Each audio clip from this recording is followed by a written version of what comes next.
year. As for his cast-in-stone deal with Senator Ping Lacson, Soto said they're working on their joint proposals at the moment. Soto said Lacson has yet to make his final decisions on his possible presidential bid, though Soto said he expects announcement by September. Kung sakaling matuloy kami yung neutral. Kami yung alternative. Senator Panfilo Lacson is running for president in 2022 and is looking at how to resolve the country's problems, especially the response to the coronavirus pandemic. Will he become the next chief executive in his second time to run for president? We'll discuss in this episode of The Chiefs.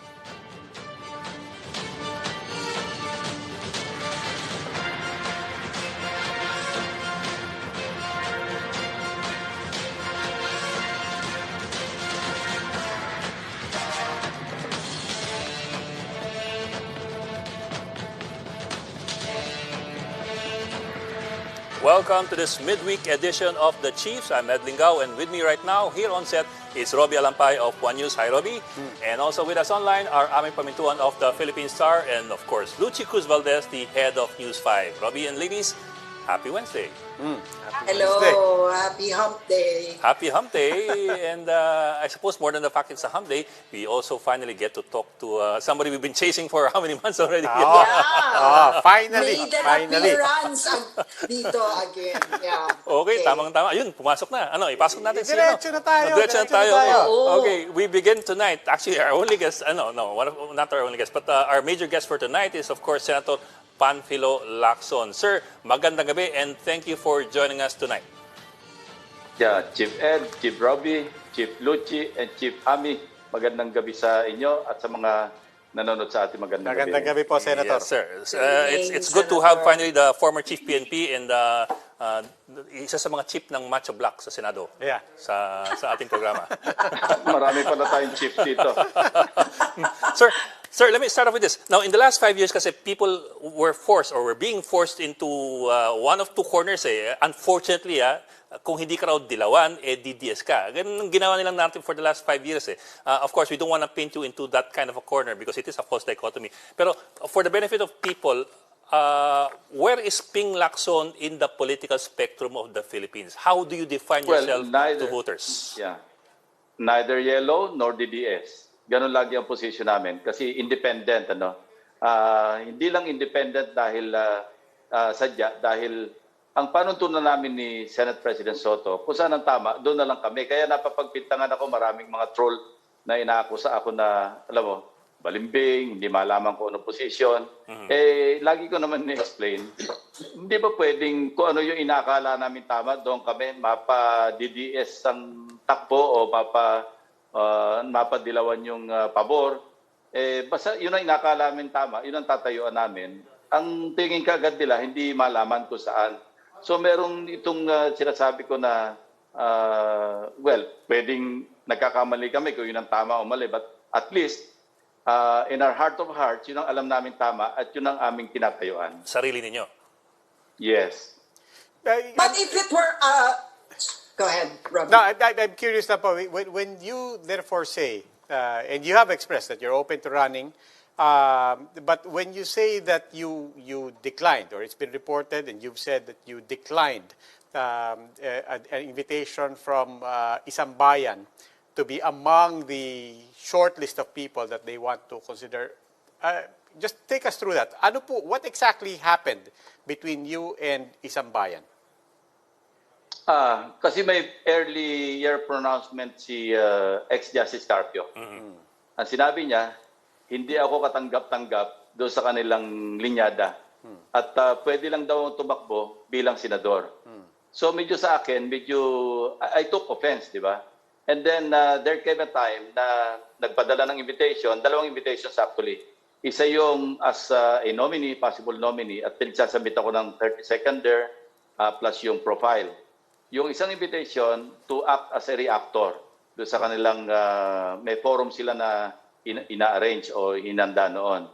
So gumawa na ako ng sulat na sinabi ko, hindi nyo na ako tinanggap noon. Bakit nyo ako papadala ng invitation ngayon? Para bang a self-respecting person, lalo na public official ka, na nireject ka na pagkatapos iimbitahan ka, pupunta ka pa rin ba doon? So, hindi sa akin, parang self-respect ko na tinatawag ko ang kailangan meron tayong tinatayuan din na maski papano yung prinsipyo natin sa sarili. Meron ba siyang natukoy, sir, na dahilan kung bakit hindi raw kayo katanggap-tanggap? Was it your human rights issues before, kuratong paleleng or whatever? Hindi kaya yun? Ang sinabi niya, kasi nung makita ko pa lang yung mga conveners, nasa likod ng isang bayan, lahat yung petitioners do sa Anti-Terrorism Anti-terror. Act. Yes. Ako yung author, ako yung nag-sponsor. Kaya na makita ko yung line-up ng isang bayan, sabi ko, ito na yung line-up ng mga petitioners. And rightly so, yun ang ginawang dahilan ni dating Justice Carpio, kaya kung bakit hindi ako dapat masama do sa... But earlier than that, I think kung hindi ito Disyembre or early this year, somebody told me, and kilala ring tao ito, na nire-represent niya yung, hindi pa isang bayan ang tawag noon. Sabi niya merong isang conveners group na gusto kang makaupo at ako na yung mag-host. Sabi ko, pero napakaaga pa. At saka ano bang agenda? Hindi, saka na lang malaman. Eventually, sinabi niya nga na tungkol sa 2022. So, nung tinanong ko rin kung sino-sino nandoon, hindi rin ako nagpa-unlock noon. Unang-una talaga, napakaaga.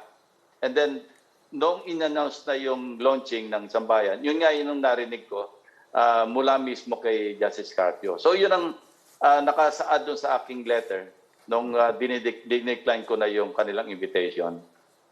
Senator, ang isang bayan nag-form kasi ang idea nila, there should be a common opposition candidate dahil yun daw ang pinaka-best chance na matalo kung sino man yung kandidato ng administrasyon. You think that makes sense? Or ang hinaharap natin sa 2022 marami na namang kandidato for president like in previous elections? Unfortunately, Ami, it was projected to be a unifier. Diba? Pero yung demeanor, yun nga sinabi ko, nagre-reject sila.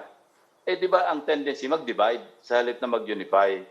So ako naman, hindi naman ako, well, there are times na pinipraise ko o sinusuportahan ko si Pangulong Duterte, pero may mga times dyan na pinikriticize ko.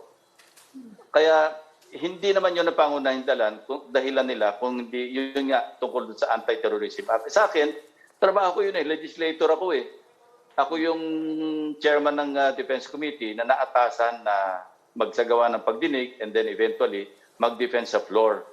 So, ngayon, sasabihan mo ko, tumakbo ka na lang na senador, pwede kitang tanggapin. Pero kung pampanguluhan, hindi ka katanggap-tanggap. Sa akin, medyo, sabihin natin, offensive, to say the least. At saka parang nakakawala respeto pag ganon. Kung patatakboy mo ako senador, at saka nobody can tell me which position to run, di ba? Much less Justice Carpio. So yun ang position na aking tinake on the matter. So doon po tayo sa position in which you will run.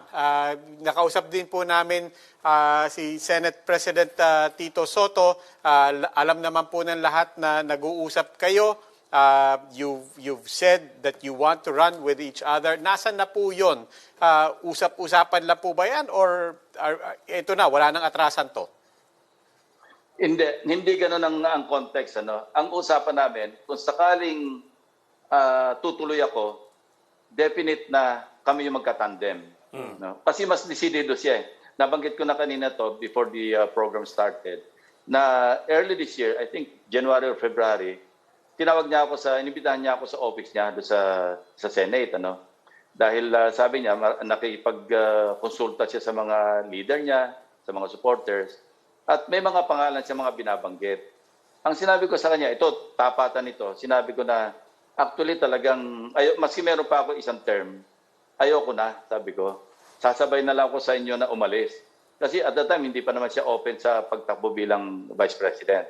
Sabi niya, sa akin naman ganito, partner.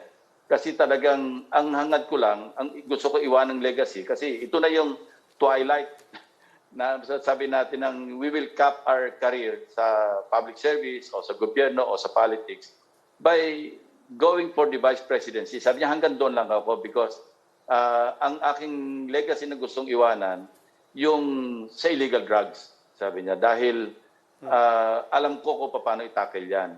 Ang mali nitong pangkasalukuyang administration, masyado nakapokus sa law enforcement. Ang nakakaligtaan nila, prevention at saka yung rehabilitation. Dapat holistic. And I believe him because galing naman siyang vice mayor ng Quezon City na na-involved din sa paglaban sa droga at saka naging chairman siya ng Dangerous Drugs Board panahon ni dating Presidente Arroyo. So, more or less, meron na siyang idea. At ang sinundan niya ito, na baka naman pwedeng mag-reconsider ka, wag mo munang sarahan yung pinto. Sabi ko, basta wala akong napapangako kasi ayoko naman yung nag-uusap tayo, pagkatapos hindi ako tutuloy, baka mabitin ka. As a matter of fact, on 2 occasions, dalawa kasi lumapit sa akin na nababanggit yung mga pangalan to go for the presidency or to run, na ino-operan ako na mag-vice. Halos ganun kadiretso. Without saying it, ganun talaga yung tumbok. I'm not at liberty to mention kung sino. But one of them, sabihin ko na lang, si Senator Pacquiao. Kasi nitong, I think, naka-session break na kami at nagkaroon kami ng committee of the whole hearing noon sa Senado. Nung nandun ako sa lounge, nilapitan niya ako. Ang sabi niya sa akin, boss, tuloy ka ba? Sabi ko, nag-iisip napaka-tentative, sabi ko. Ikaw? Ang sabi niya, ako decidido ako. Sabi ko, ito na lang ang pakiusap ko sa iyo. Kung sakaling hindi ako tumuloy at ikaw ay tutuloy, baka pwedeng kunin mo na si SP na vice presidential candidate mo. Sabi niya, pag-usapan natin. So nandun kami rin sa pag-uusap na gano'n dahil sa gano'ng situation. Kasi parang pagpasok niya nitong 2016, parang inadapt na namin siya bilang miyembro rin ng Macho Black sa Senado, along with other senators. So, nandun kami ngayon sa kasama sa usapan yon na ikinukonsider niya si Senate President na maging running mate. So, the other one, ganun din. Nung nagpapahiwatig na naghanap siya ng vice presidential katandem, sabi ko, ba't hindi mo rin kausapin si SP? Kasi I think he's more decided to go for that position. So, wala na akong feedback na nakuha from that person. Pero sir, kayo po. Pero sir, kayo po, kasi sa introduction, we said that you're running for president. Pero to be honest about it, I'm not really sure if you are 100% behind it already or if you're at 80%, 90% convinced to run for the presidency. Exactly where are you there, if you give a percentage, if you'd like to? Well, ito yung factor or one of the factors, na di ba napakalaki naman yung, talaga enormous yung problema ng bansa. Kung sino yung uupo, talagang parang naghahanap ng martilyong pupok sa ulo. Number one, national debt. Di ba? Nasa 11 trillion tayo as of April. Nanggaling tayo sa 9 trillion ng December 2020. So, kung titingnan natin ang trajectory nito, bakit ito hanggang mga 12 plus or 13 trillion? Okay.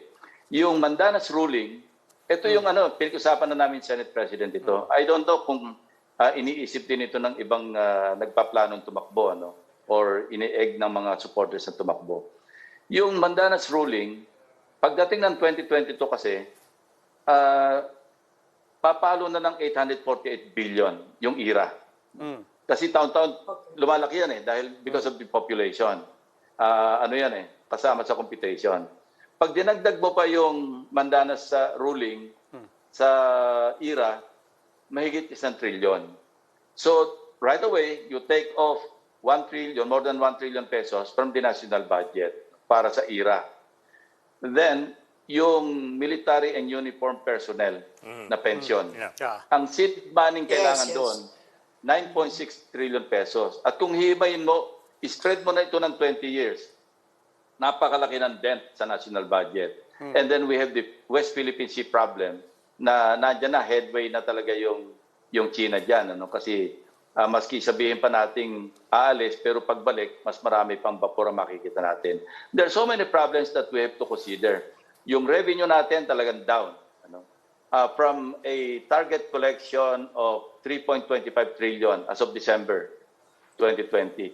Ang na-realize lang ng both, customs and BIR, plus yung non-tax revenues, nasa 2.84 trillion.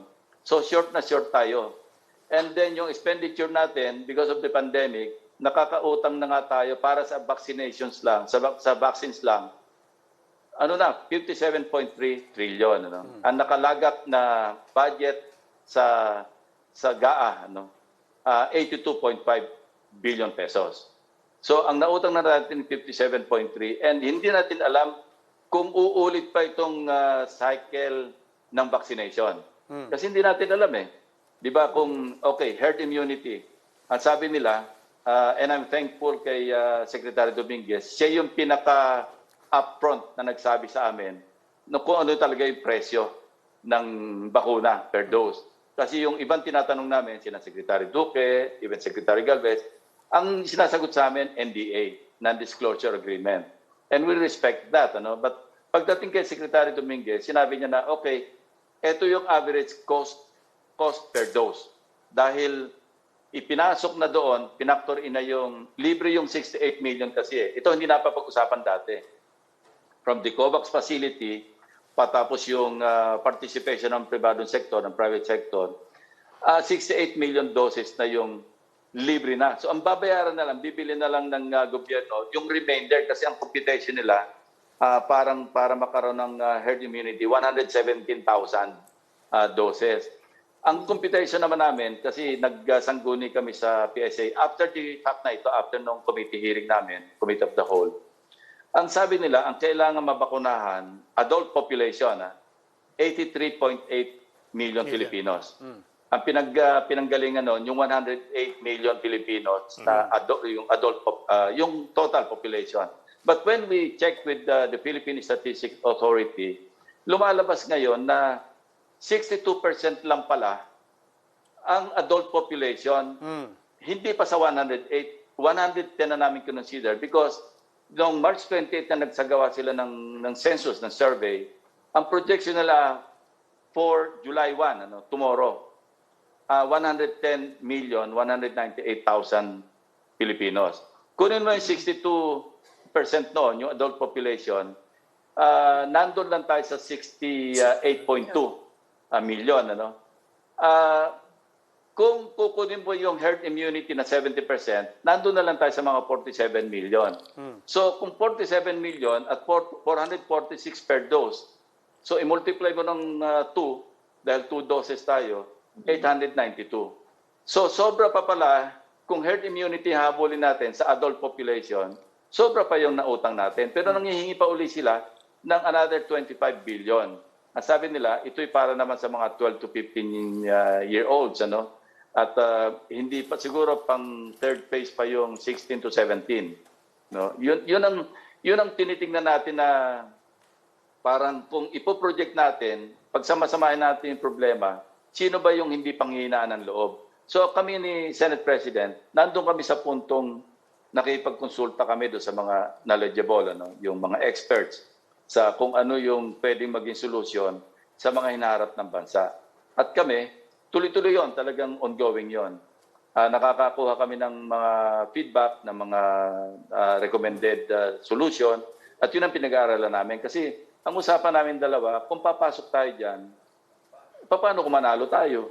Tapos wala tayong paghahanda sa gagawin, hindi ba? Napakabigat. So yun muna, inuuna namin. Okay. Yeah. Pero sir, eto lang. Sa tingin nyo ba, yung mga issue na bringing up ninyo ay malapit sa bituka ng botante at iisipin ba nila yan pagdating ng eleksyon? Sa totoo lang, maintindihan ba nila yung mga binigay ninyong mga numero na kalalaki at yung computation ninyo? In other words, will the voting really be issue-oriented? Because, we all know that it's all personality-centered and it hasn't changed, or has it, by your reckoning? Unfortunately, Lucy, you're correct. Yun ang mindset ng ating mga botante. But we cannot solve the enormous problems of this country ng pagsasayaw ng TikTok. Hindi natin masolve ng pagkanta. Hindi natin masolve to ng lip service. Kaya nga doon din kami kasama sa aming, sabihin natin, yung pre-campaigning, sabihin natin. No? Sa halip na yung boto at magsagawa kami ng mga, yung, alam mo, yung campaign mode na magdodol out, pagkatapos mambobola, wala kami doon, hindi namin consider. Ang gusto namin, iangat yung antas ng pananaw ng ating mga botante. At the same time, ma-realize din ng mga tumatakbo sa mga pwesto na hindi na makukuha sa biro-biro ito. Yung entertainment politics should be discarded already. No? Dito tayo sa issue kasi, alam mo, hindi biro-biro yung mga binanggit kong problema. At kung ma-realize ng mga kababayan natin na, oo nga pala, baka sakaling umangat naman ng konti yung diskurso, yung discourse. Ano? Sa halip na, sabi mo nga, ganyan na lang lagi ang politics natin. I'll tell you a story. Nung, I think this was 2001, yung una ako pumasok sa politika, may nakasabay ako noon na bagito rin, papasok. Tumakbo sa local position. Ang sabi sa kanya na kwento niya sa akin to, ang sabi sa kanya na matatandang politiko doon sa lugar nila, iho, itong pinasok mo, ano to, lokohan ito. So, 45 days lang naman ang campaign period, magpauto ka na. Dahil babalikan mo naman sila ng 3 taon. So, ganun ang mindset ng ilang politiko. Hindi ko sinasabing lahat. Ang mindset naman ng mga botante, abay, 45 days lang ito. Ito lang yung window of opportunity natin. Samantalahin na natin itong mga gagong ito. Hinga na natin kung ano-ano at pasayawin natin, pakatahin natin, painumin natin. Dahil tiyak pag nanalo yan, buwelta, matindi ang abutin natin dyan. So, can we not change that vicious cycle? I-break natin yung cycle ng politics na iba naman dapat ang tingnan. Seryosong, this is serious business, especially now that we are in the middle of a pandemic na unprecedented, buong mundo. So kung ganun pa rin ang mangyayari, wala na tayong tinatanaw na kinabukasan. Nandun kami ngayon sa gusto namin iangat ng konti, maski pa paano. Pero tingin nyo, Senator, are you optimistic? Kasi nag-iikot din naman kayo, di ba? Nakikipag-usap din kayo sa mga tao. May nararamdaman ba kayong change sa mood ng tao? Dahil talaga sobra paghihirap, ang dami-dami nating patay, 25,000 na patay, ang dami-dami ng may sakit, ang daming nawala ng trabaho. You think may pag-asa nga na magfo-focus talaga ang mga tao sa problema at mag-iisip, sino bang mas magaling na makakasolve netong, sinong makakadala sa bansa natin to a better place in 2022? Sa tingin nyo, are you optimistic about it? Yes, we have to be optimistic kasi wala namang choice eh. Kasi kung hindi kami optimistic na pwedeng umangat yung antas ng pananaw ng ating mga kababayan, then we have given up on the future of this country, especially yung next generation ng Filipinos. Kasi there's no other way. Kasi nga napaka-unusual o napaka-lupit itong kasalukuyan natin. Ano? Kung normal times ito, pwede pang gawing biro-biro, laro-laro, total. Pwede pa naman nakaka-tide over. Pero hindi na biro yung problema natin, especially yung mamanahin ng susunod na administration. So we want people to realize, and slowly, may mga nakakausap naman kami na naunawaan na, alam mo, yung mga implikasyon ng national budget, kapag ito'y ninakaw lang, mali yung paggagasta, inefficient, o kaya may mga corruption, ang tama, nasa tao. Dahil sino ba yung papasa ng utang, di ba tayo rin? Yun ang gusto nating ipamukha o kaya iparamdam sa ating mga kababayan na hindi na makukuha sa tapal-tapal itong problema natin ito. Kailangan seryosohin natin ito. So I hope we succeed in convincing at least many of our voters, of our citizens na seryosohin naman yung usaping eleksyon o yung politika. Okay lang, Senator, nandun pa rin tayo dun sa tanong ni Ed on where do you stand right now kung desidido na kayo. I mean, we understand how hard it is. I mean, I think you've explained that. On the one hand, paano kung manalo kami? Daming suliranin, daming problema, puro martilyong ipupukol natin sa sarili natin. We understand that. At the same time, you're saying we understand how bizarre elections are here, and we know the culture, and hindi natin alam, where we stand, where the voters stand right now. You're painting a picture of an ideal situation. But all of that still brings us back to the question, how do you resolve it in yourself?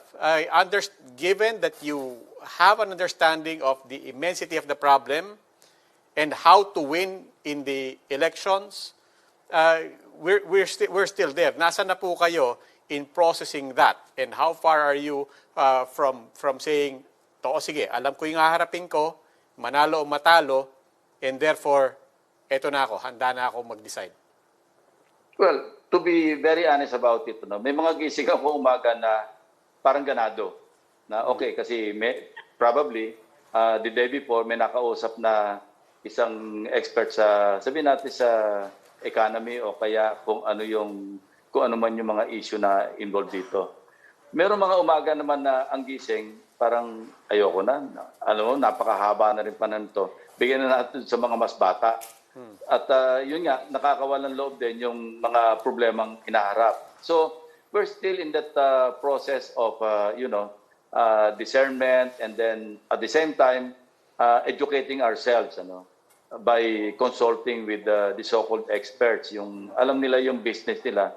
Ang isang very interesting, isang nakausap namin, techie ito, sabi niya, tayo na lang yung naiwanan sa digitalization. Yung ibang bansa, pati yung agrikultura nila, naka-digitalize na. Tayo, and then, nag-occur sa akin nung pag-uusapan namin yun. Oo nga, dahil maski yung customs natin, computerized na nga, pero hindi naman automated. So, nag-flashback sa akin ngayon yung, kausap ko yung isang executive ng Huawei, ng China, yung telecom company nila. Ang sabi nila, nagtataka siya sa Pilipinas kung bakit ang laki pa rin ng human intervention pagdating sa mga importation. Samantala sa kanila, lahat pinoprocess online. And true enough, binigyan niya ako ng datos ng export record ng China to the Philippines. At ito'y na-validate pa kasi nung nag-imbestiga kami sa ASF, yung African swine fever o flu, na kung saan nakita namin yung datos na bakit wala pa sa kalahati yung record ng Pilipinas ng in-import nating mga meat products from China doon sa kanilang export record. So, pag halimbawa na lang na, okay, nakalimutan yung figure pero mind-boggling yung figure. Sabihin natin $10 billion ang difference. Imagine, $10 billion, that's 500 billion pesos. VAT na lang ang compute natin at 12%. Di ba napakalaking pera yun? We're only talking of China exports to the Philippines. May mga diferensya rin yung export from Japan, ang daming diferensya. Why? Because of corruption, because of, yun nga, hindi automated, may human intervention, may misdeclaration, may underdeclaration, merong technical smuggling and all. So, ito yung pinag-aaralan ngayon, kasama sa pagkonsulta namin, ano yung pwedeng solution? Because remember, there are two very important sides of the story here. Yung isa, yung revenue side, at saka expenditure side. Sa akin, kasi masipag ako maghalongkat sa budget, masolve lang natin itong dalawang ito. Maging efficient lang yung revenue collection at saka yung spending natin ng budget. I think ang dami na nating, hindi lang discipline Alam mo, Luchi, minsan pag nakita mo yung na-insert na mga legislators, talagang malulula ka. Before, nung first term ko sa Senate, malaki na yung malaki na yung 50 million pesos na insertion. Ngayon we're talking of 15 billion in one district, 8 billion in another district. Bakit gano'n? Entitlement ba yan? I mean, do legislators now feel that they're more entitled or that there's more money available for whatever their pet projects are? Ganyan ba? Well, if you look at the lineup, noong malalaki yung insertions, yun yung sabihin na nating malalapit sa administration. And hindi ko alam kung paano i-absorb kasi meron tayong tinatawag na absorptive capacity. Alam din naman natin na whether it's 10% or 20% na commission pa rin yan And when we talk of 10 billion pesos na insertion, sabi mo na lang 10% yung, mabait na ka mo, 10% yung commission. Kasi I remember nung may nakausap akong contractor. This was before, yung ano pa, previous administration.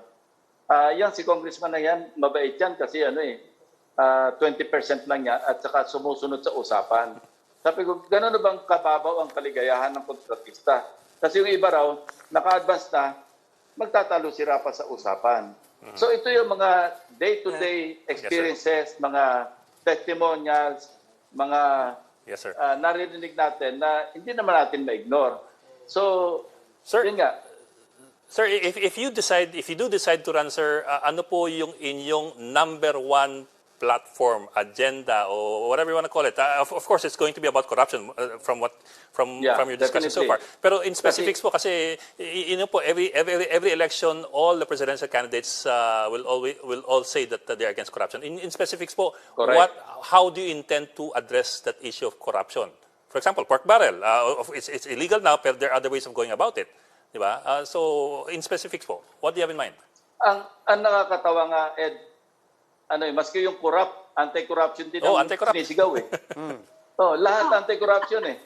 Pero pagka naman alam mo naman na talagang gumagawa. Ako, hindi naman sa pagmamalaki. Even yung mga lobby money, I've never taken advantage of a measure na especially yung mga applicants for franchise bills. There were occasions na nagsoli pa nga kami naandyan na, pinadala ng kung sino. Binalik namin, and then what we did, kaming dalawa ni Senate President, we even called up the chief executive ng corporation. I won't mention anymore. Para lang kasi kung pinadala sa amin at isinoli namin sa nagpadala, so kung hindi naman ibalik yun sa mismong pinanggalingan, ang impression, na kinuha kasama rin ninyo. kami sa kumuha, di ba? Yes. So nabungol lang kayo, no? And we did that, Ito talagang specific na case ito. I called him up, sabi ko, I just want you to know na meron nagpadala rito, pero hindi namin kinuha. Para lang alam mo na ibinalik namin, so expect na dapat ibalik sa iyo. Kung hindi ibalik sa iyo yun, ibig sabihin pinitik nung nagpadala sa amin. So, kasi naging kaibigan ko na rin yun eh. Nahiya siya, dahil sabi niya, baka pwede mag-lunch naman tayo, sama mo naman si SP. Gusto mag-apologize personally, Sabi ko, okay na naman yon, pero ang purpose ko lang naman, malaman mo na hindi namin kinuha para kwentas clara. So we did have a lunch, with him, including the legal Senator, officer, if you don't mind, kasi naalala ko tuloy yung sinabi nyo kanina, may kausap kayong contractor, sabi ng contractor, okay lang, ito maayos tong kausap. Yung SOP niya, kung yun yung SOP, yun, malinaw na. Sabi nyo nga, parang, ba't naman ganyan yung standard natin? And then, dito sa storya nyo, I'm sure a lot of people are also wondering, bakit naman ganyan din, that when we talk, when you have officials who are transparent enough to say na, alam nyo, nangyari to dati, sinoli nga namin. But people are also asking, wait a minute, you want to run for president, and if that's the line where we end the anti-corruption campaign, in this particular incident, where basically hindi ko naman tinanggap eh. But as you said, kaibigan ko naman, nag-usap kami, tinanggap ko na lang yung apology, but there are people asking, I'm asking it now, why can't we know who that person is? And bakit tumigil din yung storya? That was illegal. The very fact that that money was sent was improper and it was illegal. Why does the story end where you end it? No, tapusin ko muna yung storya ko. Ang sabi niya, nag-sorry, sabi niya, actually, in-outsource namin yan. Nakapackage na yan. Hindi kami mismo yung nagbigay. Nagbigay kami ng, ito yung amount para do sa pinapalo up na, o nila lobby na franchise bill. Nakapackage. So, hindi na nila alam kung paano ginastos yung budget nila para doon. So, I know where what you're driving at. Bakit hindi arestuhin yung samantalang ipadala ng pera? Bakit hindi imbestigahan? Ang daming iniimbestigahan ng Senado. Well, sinabi niya nga na nakapackage ito, hindi sila nakapag-deal. And we know naman na merong lobby firms o lobby group na siya nangangasiwa dito, which hindi na namin tinanong. Kasi, okay, will you rock the boat? you're one of the 24 or 20. Hindi namin alam kung sino yung meron doon. Actually, nagpadala sa amin yan galing sa lower house. Hindi mismo senador. So, I'll just stop there. No? Pero pagdating, iba naman yung usapan pagka nasa executive department ka. No? You can execute, you can implement. When you are a legislator, what will you do? Di ba, limited naman yung kaya mong gawin. I was chief PNP for 14 months. Okay. And ako naman, pwede ko naman sabihin na when I implemented yung walang kotong, successful naman ako eh. Why? Because ako mismo hindi tumatanggap ng kotong eh. Kasi yung wetting money lang, pagkalaki-laki yung nakalaan para sa chief PNP. And even before that, when I was provincial commander ng isang province, dito Southern Tagalog, ganun din eh. May offer monthly. Hindi ko rin kinuha eh. So, ang sinasabi natin dito is, when you're in the executive and you want to implement, you want to execute, all you have to do is to lead by example. Kasi hindi naman pwedeng sasabihin mo yung police na huwag kayo mangotong sa kalsada. And then alam naman nila, may tinatanggap ka monthly. Eh sila 200 pesos, 300 pesos, 100 pesos. Eh baka sabihin sa'yo, ikaw nga, milyon ang tinatanggap mo. Yung consistency, yun ang, and marami naman kaming hinuling mga kotong cops. But being a senator, being a legislator, can we conduct arrest? Of course, sabihin nyo, ba't hindi pailan ng kaso? Hey, look, papailan mo ng kaso yung nagpadalang kong, una-una, hindi naman sa akin pinadala. May pinagpadalan na maraming cut out. So, may mga limitations, ika nga. But the point that I'm driving at is, kung ikaw mismo yung nagseset na example, baka sakali makahawa ka. Or kung ikaw mismo nag-execute, being in the executive, mas marami magagawa mo, hindi ba? Na hindi mo kayang gawin being a mere legislator. It will be a he said thing. You know? Of course, the evidence is there. Pero alam naman natin na itatanggi lang yan kung saan ang galing or what. And hindi naman sa akin diretsong pinadala. Nasabihan lang ako na merong ganun. Okay. Well, Senator Ping Lacson, sir, maraming salamat for joining us tonight. We hope to have you again. Thank you, sir. Maraming salamat po. Very soon. Parang bitin patuloy. Oh, bitin, sir. Bitin po talaga. Kaya lang pinipilit kami ng mga We'd like to have you again, proposal. sir. If you don't mind, We'll have bukas. to bring it Dapat back. may part 2. Part 2 natin, Senator. Anyway, sige, thank you. Ami, hindi Thank na you, ako sir. nakapag-condole. Oo nga eh. Thank you, Thank you, sir. Ingat po. Thank you very much. Thank you. Salamat, sir. We'll just go into a break, so please stay with us.